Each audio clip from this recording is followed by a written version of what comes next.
திருச்சி தொகுதி மதிமுக வேட்பாளர் துரை வைகோவிற்கு ஆதரவாக அமைச்சர் அன்பில் மகேஷ் பொய்யாமொழி பாலக்கரை, ஜெயில்பேட்டை, மல்லிகைபுரம் உள்ளிட்ட பகுதிகளில் தீவிர பிரச்சாரம் மேற்கொண்டார். இதுகுறித்த கூடுதல் விவரங்களோடு நமது செய்தியாளர் கதிரவன் இணைகிறார். வணக்கம் கதிரவன், மேலும் விவரம். வணக்கம் ஜெயஸ்ரீ.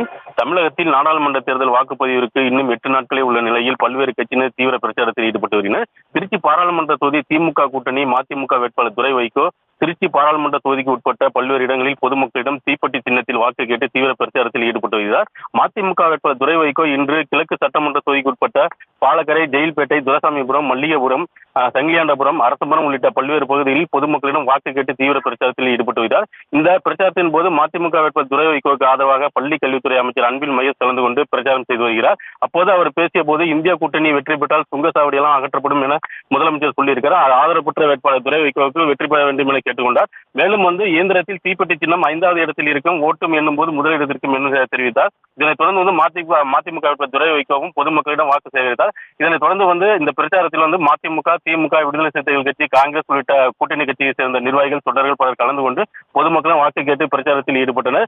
அனைவரும் தீப்பெட்டி சின்னத்தில் வாக்களிக்க வேண்டும் என கேட்டுக்கொண்டனர். ஜெயஸ்ரீ, விவரங்களுக்கு நன்றி கதிரவன்.